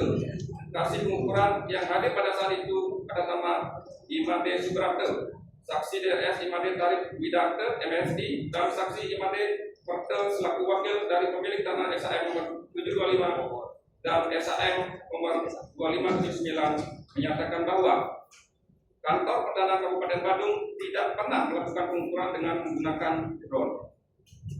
Selanjutnya berdasarkan pengukuran yang dilakukan pengukuran atas nama Ari Amrilah selaku petugas ukur Kantor Badung terdapat ada kelebihan luas. D. Sekitar tanggal 29 Oktober 2024 telah dilakukan pengukuran ulang terhadap objek tersebut di atas oleh BPN Kabupaten Badung yang dihadiri oleh penyidik Polda Bali, pihak Guru dalam Balangan, dan pihak Budi Hartono, serta dihadiri oleh pihak BPN Badung dan Kanwil Provinsi yang diwakili oleh Kabid Survei dan Pengukuran atas nama Agus Apriawan, yang hasilnya terdapat kelebihan luas berdasarkan berita acara pengukuran tanah pada hari Selasa tanggal 29 Oktober 2024 sekira pukul 08.30 sampai dengan 16.30 telah melakukan pengukuran tanah hak milik SAM nomor 372 SAM nomor 725, SAM nomor 726, SAM nomor 2579 bertempat di Desa Jimbaran, Kabupaten Badung, yakni luas sertifikat sebesar 80.700 meter persegi, namun setelah dilakukan pengukuran kembali diketemukan hasil seluas 83.086 meter persegi, sehingga ditemukan kelebihan seluas 2.386. Keterangan saksi Larasati Adnyana selaku Kabid Tata Ruang Dinas PUPR Kabupaten Badung menyatakan bahwa saksi tidak mengetahui penyebab adanya perbedaan persil tahun 2018 dengan persil tahun 2024 karena saksi mendapatkan data peta pendaftaran tanah tersebut dari kantor perdana Kabupaten Bandung. Dan untuk data pendaftaran tanah tahun 2018, saksi dapat berdasarkan kesepakatan bersama antara Pemkab Bandung dengan BPN Kabupaten Bandung dalam rangka menyusun RDTR Kecamatan Kuto Selatan, yang mana data pendaftaran tanah tersebut saksi dapat sekira tahun 2021 dalam bentuk files yang saat itu diberikan menggunakan flash disk, yang kemudian data dalam flash disk tersebut dikopi ke komputer kantor agar dapat dibuka menggunakan aplikasi ArcGIS. Kemudian setelah data pendaftaran tanah tahun 2018 tersebut dibuka oleh staf saksi menggunakan aplikasi ArcGIS tanpa peta pendaftaran tanah tahun 2018. Berdasarkan keterangan saksi Heri Budianto selaku petugas ukur pada tahun 1980 sampai dengan 1999, kantor pertanahan Kabupaten Bandung menyatakan bahwa terhadap SHM nomor 372 Jimbaran JS nomor 2107/1985 yang melakukan pengukuran adalah saudara Heri Budianto, yang menyatakan bahwa batasnya adalah tebing. Dan hal ini dikuatkan dengan adanya surat pernyataan yang dibuat oleh Heri Budianto pada tanggal 26 April 2000 pada poin 3, di mana diantaranya menyatakan di mana batas sebelah barat dalam permohonan disebutkan TR garing tanah duwe huruf Balangan, sehingga setahu Heri Budianto tanahnya adalah berbatasan dengan tebing. G. Berdasarkan surat Kepala Kantor Pertanahan Bandung nomor MP.01-32-51-3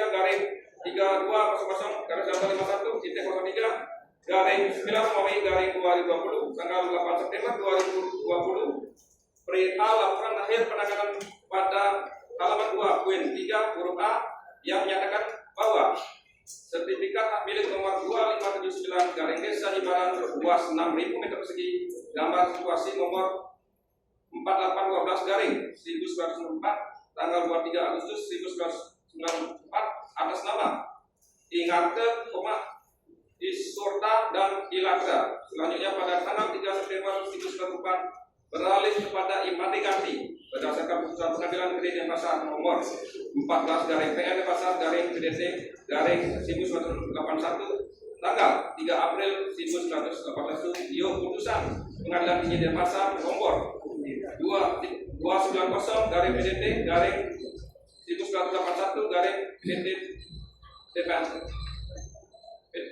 Denpasar tanggal 26 Oktober 1981 Yo putusan Mahkamah Agung RI nomor 1167 K/SIP/1982 tanggal 19 September 1983, kemudian pada tanggal 30 November 1999 beralih kepada Hari Budi Hartono berdasarkan akta jual beli nomor 1030/1999 tanggal 30 Oktober 1999 yang dibuat oleh PPAT Igusti Ngurah Putra Wijaya S.A. Selanjutnya berdasarkan putusan Pengadilan Negeri Denpasar nomor 14/PN Denpasar /PTT/1981 tanggal 3 April 1981 yang putusan Pengadilan Tinggi Denpasar nomor 290/PDT/1981/PT/TPS tanggal 26 Oktober 1981 yang putusan Mahkamah Agung RI nomor 1196/SIP/1982 tanggal 19 September 1983 ditemukan bahwa terhadap objek tanahnya lokasinya ada perbedaan. A. Berdasarkan surat Kepala Kantor Pertanahan Kabupaten Bandung nomor MP/3-1-03-51-01-9 tanggal 18 September 2020 perihal laporan akhir penanganan kasus pada halaman 8 poin nomor 19 huruf A yang menyatakan bahwa data firlik asli, gambar ukur asli dan data warna penerbitan SHM nomor 275/Jimbaran tidak diketemukan dan tidak ada dibuatkan berita acara pencarian atau kehilangan oleh Kantor pada saat itu. Dan juga berdasarkan keterangan saksi Charlie Brahman Pos selaku staf bagian penarsipan fakta data daftar isian menyatakan bahwa terkait dengan data warga yang tidak ditemukan sejak tahun 2020, saksi mengetahui hal tersebut dikarenakan pada bulan Mei 2025, saksi diperintahkan oleh Kepala Seksi PHP atas nama Gede Arya Maharta untuk mencari dokumen warga tersebut, namun sampai saat ini terhadap data warga tersebut belum ditemukan. Dan saksi tidak mengetahui apakah telah dibuatkan berita acara belum ditemukannya data direct asli, gambar ukur asli, dan data warga penerbitan sertifikat hak milik 725 Desa Jimbaran pada tahun 2020, serta saksi tidak mengetahui penyebab belum ditemukannya dokumen warga tersebut. 7. Bahwa terkait dengan tindak pidana kearsipan ditemukan fakta-fakta bahwa pemohon Dimade Daging APTRA MH selaku Kepala Kantor Perdana Badung selaku penyelenggaraan kearsipan tidak menjaga utuhan, keamanan dan keselamatan baik dalam konteks kelengkapan arsip dari upaya pengurangan, penambahan dan pengubahan informasi maupun fisiknya yang dapat mengganggu keautentikan dan keterpercayaan arsip serta tidak mengalami kerusakan atau hilang. Berdasarkan surat Kepala Kantor Perdana Kabupaten Badung nomor MP-01-03 garing 3200 garis datar 51 garing 03 garing 9 Romawi garing 2020 tanggal 8 September 2020 perihal laporan akhir penanganan kasus pada halaman 8 poin nomor 19 huruf A yang menyatakan bahwa data direct asli, gambar ukur asli, dan data warga penerbitan SAM nomor 725 garing Jimbaran tidak diketemukan dan tidak ada dibuatkan berita acara pencarian atau kehilangan oleh pengantar pada saat itu.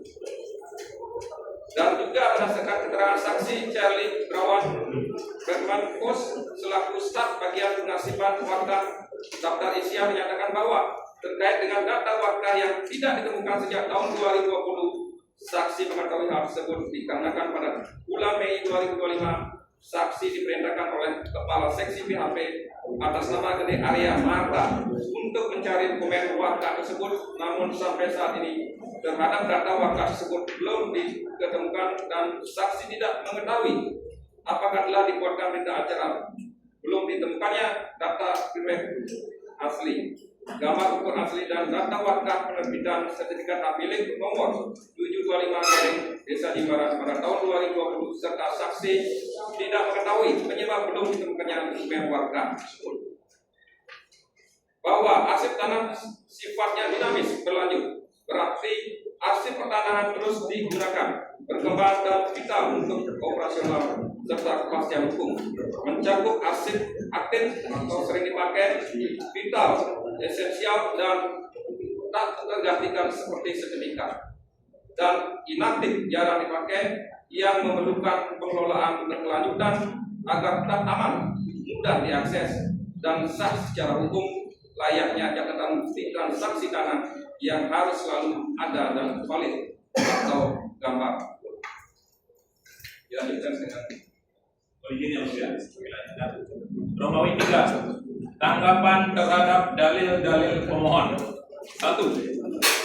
Bahwa penetapan tersangka terhadap diri pemohon Inkasu Imade Daging PTSA adalah telah dilaksanakan sesuai dengan prosedur hukum yang berlaku dan didukung oleh 2 alat bukti yang sah sebagaimana diamanatkan oleh KUHP dan putusan Mahkamah Konstitusi nomor 21 garing PUU garis datar 12 Romawi garing 2014, yakni telah terpenuhi minimal 2 alat bukti antara lain keterangan saksi, keterangan ahli, surat, dan barang bukti lainnya, serta adanya persesuaian antara alat bukti satu dengan yang lainnya, serta persesuaian pula dengan barang bukti tersebut. 2. Bahwa penetapan pemohon sebagai tersangka ditetapkan pada tanggal 10 Desember 2025 sebagaimana surat ketetapan nomor S/tab/60/12 Romawi res.1.24/2025 Ditkrimsus garing Polda Bali tanggal 10 Desember 2025, di mana pada saat pemohon ditetapkan sebagai tersangka terhadap pasal 421 Undang-Undang Nomor 1 Tahun 1946 masih dinyatakan berlaku apabila pasal yang dipersangkakan kepada pemohon tidak pasal tunggal melainkan ada pasal alternatif yakni pasal 83 Undang-Undang Nomor 43 Tahun 2009 tentang kearifan yang masih berlaku. Berdasarkan hal-hal tersebut terbukti penetapan pemohon sebagai tersangka adalah sah berdasarkan hukum. 3. Dalil pemohon yang pada intinya menyatakan penetapan tersangka terhadap pemohon sudah tidak relevan dan juga sudah tidak memenuhi syarat formil karena ketentuan KUHP lama yang sudah tidak berlaku lagi dengan pemberlakuan Undang-Undang Nomor 1 Tahun 2023 tentang Kitab Undang-Undang Hukum Pidana yang baru dan penetapan tersangka terhadap pemohon yang masih bertumpu pada pasal 421 KUHP lama merupakan bentuk kesalahan penerapan hukum pidana dan bertentangan dengan arah perubahan pembaruan hukum pidana nasional sehingga harus dihentikan demi hukum. Bahwa dalil pemohon yang demikian adalah keliru dan tidak berdasarkan hukum karena selain termohon menerapkan pasal lain selain pasal 421 KUHP, dalil pemohon yang mempermasalahkan penerapan unsur pidana tersebut telah memasuki materi pokok perkara. Termohon kembali menegaskan bahwa dalil pemohon yang memperdebatkan relevan pasal 421 KUHP serta perdebatan mengenai ketetapan penerapan pasal material terhadap perbuatan pemohon adalah argumen yang sudah masuk ke dalam materi pokok perkara. Sesuai dengan peraturan Mahkamah Agung Perma Nomor 4 Tahun 2016 Pasal 2 Ayat 2, pemeriksaan pra-peradilan tentang sah tidaknya penetapan tersangka hanya minimal menilai aspek formalitas, yaitu adanya minimal 2 alat bukti yang sah. Hakim pra-peradilan tidak memiliki kewenangan untuk menilai substansi hukum material atau menafsirkan apakah suatu pasal masih relevan atau tidak untuk menjerat perbuatan pidana tersebut. Penilaian mengenai tepat atau tidaknya penerapan suatu pasal adalah sepenuhnya menjadi wewenang majelis hakim pada sidang pokok perkara. Apalagi pasal yang diterapkan oleh pemohon tidak pasal tunggal, tetapi pemohon juga disangkakan pula dengan melanggar pasal 83 Undang-Undang Nomor 43 Tahun 2009 tentang kearsipan. Bahwa dengan berlakunya Undang-Undang Nomor 1 Tahun 2023 tentang KUHP terkait penerapan pasal 421 Undang-Undang Nomor 1 Tahun 1986 terhadap pemohon apabila ada perubahan regulasi, baik terjadi perubahan, penghapusan atau penggantian pasal persangkaan, hal tersebut merupakan kewenangan penyidik dengan berkoordinasi garis petunjuk dari jaksa penuntut umum untuk melakukan penyesuaian penerapan pasal-pasal persangkaan yang dilakukan melalui gelar perkara oleh penyidik atau melakukan ekspos perkara oleh kejaksaan untuk menentukan langkah hukum selanjutnya.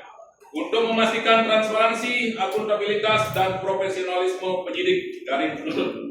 Berdasarkan hal tersebut di atas terkait permohonan pemohon yang menyatakan tidak sahnya penerapan pasal 421 KUHP lama dalam proses penyidikan adalah bukan kompetensi lembaga pra-peradilan. Oleh karenanya, permohonan pra-peradilan yang demikian sudah seharusnya ditolak. 4. Berdasarkan asas legalitas dan masa transisi Undang-Undang Nomor 1 Tahun 2023 terkait argumen pemohon yang menyatakan penetapan tersangka tidak sah karena KUHP lama sudah tidak berlaku, hal ini merupakan kekeliruan pemahaman hukum yang mendasar. Berdasarkan pasal 624 Undang-Undang Nomor 1 Tahun 2023 menyatakan secara eksplisit bahwa undang-undang ini mulai berlaku setelah 3 tahun terhitung sejak tanggal diundangkan. Mengingat Undang-Undang Nomor 1 Tahun 2023 diundangkan pada tanggal 2 Januari 2023, maka undang-undang tersebut baru akan berlaku efektif pada tanggal 2 Januari 2026. Oleh karena itu, untuk tindak pidana yang terjadi dan diperiksa sebelum masa berlaku undang-undang tersebut termasuk penetapan pemohon sebagai tersangka, yakni pada tanggal 10 Desember 2025, di mana Undang-Undang Nomor 1 Tahun 1946 tentang KUHP masih merupakan hukum positif yang berlaku dan sah mengikat secara hukum, maka penetapan pemohon sebagai tersangka melakukan tindak pidana sebagaimana diatur dalam pasal 421 KUHP sebagaimana surat penetapan nomor S/60/12 Romawi /Res 1.24/2025 Direksi Khusus Polda Bali tanggal 10 Desember 2025 adalah sah berdasarkan hukum, adalah sah dan mengikat secara hukum. 5. Bahwa penetapan pemohon sebagai tersangka pada tanggal 10 Desember 2025 yang disangka melanggar pasal 421 KUHP penyalahgunaan kekuasaan dan pasal 83 Undang-Undang Nomor 43 Tahun 2009 tentang kearsipan, yang keduanya merupakan hukum positif yang masih berlaku saat itu, menghentikan penyidikan dengan alasan pembaruan hukum pidana nasional sebelum undang-undang baru berlaku efektif justru akan menciptakan kekosongan hukum, reh vakum, dan melanggar asas kepastian hukum. 6. Dalil pemohon yang menyatakan penetapan tersangka merupakan cacat formil karena ada kejanggalan tentang dasar penetapan tersangka yang disebutkan sebagai hasil gelar perkara tanggal 10 Desember 2022 adalah merupakan masalah administrasi dan tidak terpengaruh pada penetapan tersangka. Bahwa kesalahan penulisan tahun pelaksanaan gelar perkara yang ditulis tanggal 10 Desember 2022 yang seharusnya tanggal 10 Desember 2025 adalah error in objecto, typo yang bersifat administratif. Penulisan angka tahun 2022 pada dasar penetapan tersangka adalah murni kekeliruan, critical error atau salah ketik yang mana seharusnya ditulis 10 Desember 2025. Bahwa penetapan tersangka harus dilihat berdasarkan rangkaian prosedur yang nyata sesuai dengan fakta penyidikan. Seluruh tahapan penyidikan dimulai pada tahun 2025 yang didukung oleh dokumen-dokumen otentik sebagai berikut. Laporan polisi nomor LP-206-3 SPKT Polda Bali tanggal 26 Maret 2025. Surat perintah penyidikan nomor SP-24-4 Romawi-2025 Detrensisus tanggal 9 April 2025. Hasil gelar perkara yang dilaksanakan dan ditandatangani pada tanggal 10 Desember 2025. Secara logika hukum, legal reasoning, tidak mungkin sebuah penetapan tersangka berdasarkan pada gelar perkara tahun 2022 jika laporan polisinya baru dibuat pada tahun 2025. Oleh karena itu, kesalahan penulisan tahun tersebut tidak menghilangkan fakta bahwa proses gelar perkara nyata telah dilakukan sesuai prosedur setelah adanya penyidikan di tahun 2025. Bahwa kesalahan administratif tidak membatalkan keabsahan tindakan pro justitia berdasarkan jurisprudensi dan praktik peradilan. Kesalahan tulis typo yang tidak mengubah hakikat perbuatan atau identitas tersangka tidak dapat dijadikan alasan untuk membatalkan penetapan tersangka. Selama peristiwanya benar-benar terjadi, yaitu gelar perkara 10 Desember 2025, maka cacat tulis tersebut hanyalah masalah administrasi yang dapat diperbaiki, renovasi administratif, dan bukan merupakan bentuk pelanggaran hak asasi pemohon yang bersifat substansial. Kesalahan tulis yang tidak menyesatkan mengenai identitas subjek antara lain hakikat perbuatan tidak dapat dijadikan alasan pembatalan sebuah produk hukum. Selama prosedur material pelaksanaan gelar perkara telah dilakukan dan didukung oleh dua alat bukti yang sah, maka unsur formalitas penetapan tersangka sebagaimana diatur dalam putusan MK nomor 21/2000/12 Romawi/2014 telah terpenuhi. Dalam perkara ini penetapan terhadap tersangka pemohon Imade Daging APTLHSA adalah sudah berdasarkan dua alat bukti yang sah. Untuk membuktikan bahwa gelar perkara benar-benar dilaksanakan pada tanggal 10 Desember 2025 dan bukan pada tahun 2022, termohon akan memperlihatkan dan menyerahkan bukti otentik di hadapan Yang Mulia Hakim Pra-Peradilan pada agenda pembuktian nantinya yang meliputi laporan hasil gelar perkara tanggal 10 Desember 2025, daftar absensi kehadiran beserta gelar perkara tanggal 10 Desember 2025, dokumentasi foto pelaksanaan gelar perkara yang menunjukkan waktu dan tempat pelaksanaan pada tanggal 10 Desember 2025 di ruang gelar Detrensisus Polda Bali. 7. Dalil pemohon nomor terkait pengenaan pasal 83 Undang-Undang Kearsipan memerlukan objek arsip yang jelas yang jadi sumber masalah dan pelaku harus terlibat secara langsung dengan status pencipta arsip, sementara dalam kasus ini tidak jelas arsip mana yang telah disalahgunakan atau oleh pemohon baik langsung maupun tidak langsung adalah argumen yang keliru. A. Bahwa dalil pemohon keliru mengenai definisi pencipta arsip. Termohon menolak dalil pemohon yang menyatakan ketidakjelasan status pemohon dalam hubungannya dengan objek arsip berdasarkan pasal 1 angka 4 Undang-Undang Nomor 43 Tahun 2009 tentang kearsipan Yang dimaksud dengan pencipta arsip adalah lembaga negara, pemerintah negara, lembaga pendidikan, perusahaan, organisasi politik, organisasi kemasyarakatan, dan perseorangan yang dalam kemandirian dan otisitasnya menetapkan kebijakan dan melakukan kegiatan administrasi. Bahwa pasal 83 Undang-Undang Kearsipan adalah ancaman pidana dari kesalahan dalam menjalankan kewajiban sebagaimana dimaksud dalam pasal 42 ayat 2 yang mana merupakan kewajiban setiap orang dan bukan hanya pencipta arsip. Bahwa frasa sebagaimana dimaksud dalam pasal 42 ayat 3 hanya merujuk kepada kewajiban untuk menjaga keutuhan keamanan, keselamatan arsip dinamis yang masuk dalam kategori arsip terjaga dan tidak dapat disalahartikan seolah-olah pasal 83 kearsipan hanya dapat diberlakukan kepada pencipta arsip saja, dikarenakan alasan dibalik hukum atau rasio legis pembuat undang-undang yang secara internasional dan spesifik menggunakan frase setiap orang dan bukan pencipta arsip adalah dikarenakan tindakan dengan sengaja tidak menjaga keutuhan, keamanan, dan keselamatan arsip negara yang terjaga dapat dilakukan oleh siapa saja, termasuk oleh orang selain pencipta arsip. Bahwa di dalam pasal 84 Undang-Undang dan pasal 88 Undang-Undang Kearsipan, pembuat undang-undang secara internasional pula menggunakan istilah yang spesifik dan eksplisit dikarenakan tindak pidana ini tidak mungkin dilakukan oleh setiap orang. Istilah yang digunakan adalah pejabat dan pihak ketiga sebagai berikut. Pasal 84, pejabat yang dengan sengaja tidak melaksanakan pemberkasan dan pelaporan sebagaimana dimaksud dalam pasal 43 ayat 1 dipidana dengan pidana penjara paling lama 10 tahun dan denda paling banyak 500 juta rupiah. Pasal 88 pihak ketiga yang tidak menyerahkan arsip yang tercipta dari kegiatan yang dibiayai dengan anggaran negara sebagaimana dimaksud dalam pasal 58 ayat 3 dipidana dengan pidana penjara paling lama 5 tahun dan denda paling banyak 250 juta rupiah.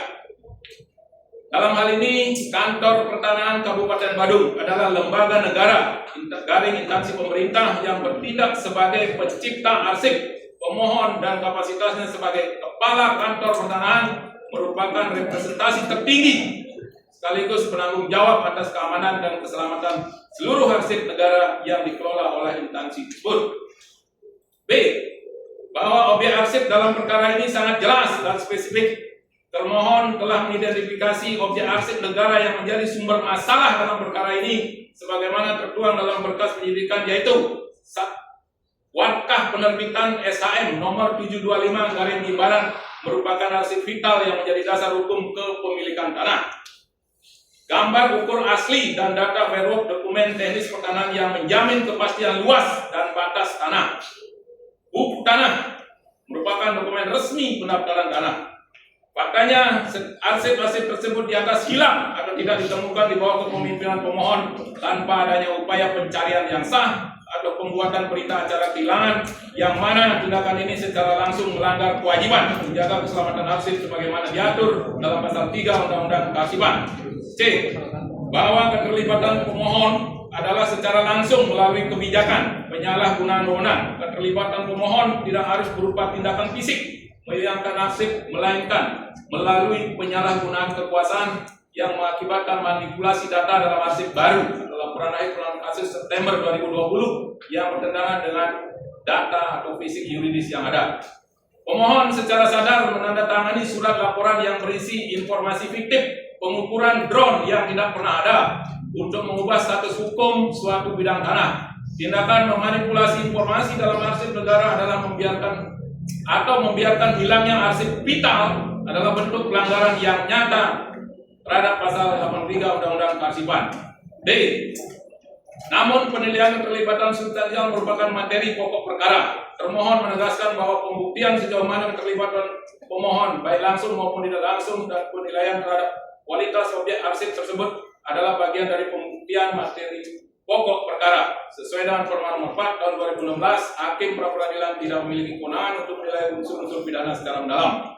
Kewenangan Hakim pra-peradilan terbatas pada memeriksa apakah penetapan tersangka berdasarkan pada minimal 2 alat bukti yang sah. Termohon adalah memiliki bukti saksi, keterangan ahli termasuk ahli kearsipan dan bukti surat yang berinformasi adanya tindak pidana tersebut. 8. bahwa dalil pemohon yang menyatakan pasal 83 Undang-Undang Kearsipan mengenakan ancaman 1 tahun sehingga sesuai pasal 136 ayat 1 huruf A Undang-Undang RI nomor 1 tahun 2023 tentang KUHP adalah berlaku ketentuan tentang daluarsa yaitu 3 tahun sehingga perkara ini gugur demi hukum mengingat pemohon dengan peristiwa yang dimasalahkan saat ini menjadi kepala kantor Kabupaten Badung sudah melewati jangka waktu 3 tahun adalah keliru dan tidak berdasarkan hukum. A. Bahwa tindakan pemohon merupakan pelanggaran yang masih berlangsung, perbuatan berlanjut tidak dapat dikatakan terjadi daluarsa karena perbuatan yang disangkakan kepada pemohon terkait pasal 83 Undang-Undang Nomor 43 Tahun 2009 tentang Kearsipan merupakan bentuk pelanggaran atas kewajiban hukum yang terus melekat karena sampai saat ini pemohon menjabat sebagai pejabat Kepala Kantor Pertanahan Nasional dengan jabatan sebagai Kakanwil BPN Provinsi Bali yang secara hierarkis dan fungsional masih berada dalam satu garis kepemimpinan dan berkaitan erat dengan jabatan pemohon sebelumnya sebagai Kepala Kantor Pertanahan Kabupaten Badung sehingga sebagai pejabat publik di instansi yang sama agraria garing BPN pemohon memiliki kewajiban berkelanjutan untuk memastikan keamanan arsip negara bahkan status pemohon yang saat ini menjabat sebagai Kanwil BPN Bali justru memperkuat posisi pemohon sebagai pemohon memiliki otoritas lebih tinggi untuk bertanggungjawabkan atas penemuan arsip tersebut, namun hal itu tidak dilakukan. Oleh karena itu, klaim daluarsa yang diajukan pemohon tidak memiliki dasar hukum yang kuat karena kewajiban yang dilanggar belum pernah diperbaiki atau dipertanggungjawabkan hingga saat ini. B.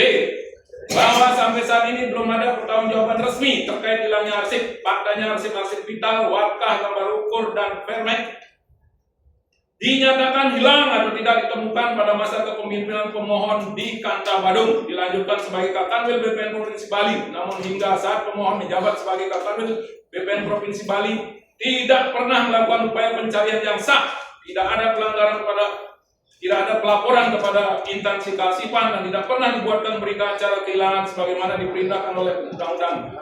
Bahwa tindakan pembiaran dan ketidakbertanggungjawaban ini menunjukkan bahwa delik atau perbuatan pidana tersebut masih terus berlangsung. Factum render delik. Selama kewajiban menjaga keselamatan arsip belum dipenuhi oleh pemohon. C. Dalam perbuatan berlanjut, daluarsa bergering tidak boleh berlaku pada waktu pemohon berhenti menjabat sebagai Kepala Kantor Pertanahan Kabupaten Badung.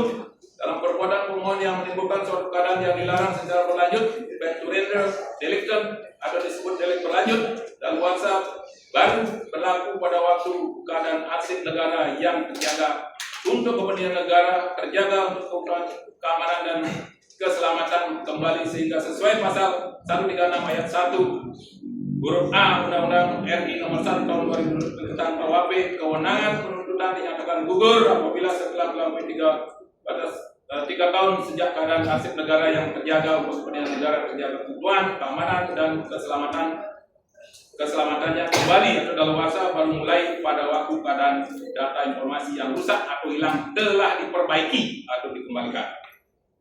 Pak Romawi, kesimpulan berdasarkan hal-hal tersebut di atas dapat disimpulkan bahwa proses penetapan pemohon sebagai tersangka adalah sudah prosedural dan sah berdasarkan hukum sebagaimana amanah pasal 1/14 Undang-Undang Nomor 8 Tahun 1981 tentang hukum acara pidana yang diganti dengan pasal 1 angka 28 Undang-Undang Nomor 20 Tahun 2025 yang menjelaskan tentang pengertian tersangka yaitu seorang yang karena perbuatan atau keadaannya patut diduga sebagai pelaku tindak pidana berdasarkan minimal 2 alat bukti. Syarat seorang yang ditetapkan sebagai tersangka adalah setidak-tidaknya harus memenuhi minimal 2 alat bukti sebagaimana diatur pasal 184 KUHP yang selanjutnya diatur dalam pasal 235 Undang-Undang Nomor 20 Tahun 2025. Hal ini juga diperkuat dengan putusan Mahkamah Konstitusi Nomor 21 garing PUU garis datar 13 Romawi garis miring 2015 tanggal 28 Februari 2015. Putusan Mahkamah Konstitusi Nomor 130 garing PUU garing 12 Romawi garing 2015 tanggal 11 Januari 2017 dan Perkap Nomor 6 Tahun 2019 tentang penyidikan tindak pidana yang didukung oleh minimal 2 alat bukti berupa keterangan saksi, keterangan ahli, surat dan barang bukti yang telah disita sehingga penetapan pemohon sebagai tersangka adalah sah dan telah sesuai dengan prosedur perundang-undangan yang berlaku. Dengan demikian, seluruh dalil-dalil pemohon sudah selayaknya dinyatakan ditolak. 5 Romawi petitum, berdasarkan alasan-alasan tersebut di atas, maka termohon mohon kepada Yang Mulia Hakim Pra Peradilan yang memeriksa dan memutus perkara ini agar berkenan untuk memutus yang amannya sebagai berikut. 1. Menolak permohonan pemohon untuk seluruhnya. 2. Menghukum pemohon untuk membayar biaya perkara yang timbul dalam perkara ini. Atau apabila Yang Mulia Hakim Pra Peradilan berpendapat lain, mohon putusan yang seadil-adilnya. Ex Apio et Bono, hormat kami. Kuasa hukum saya sendiri Nyaman Gasla, sebelah kanan kami Wayan Kota, sebelah kiri kami Kedut Menafta dan Hadir Budaya Serta. Selesai yang ini.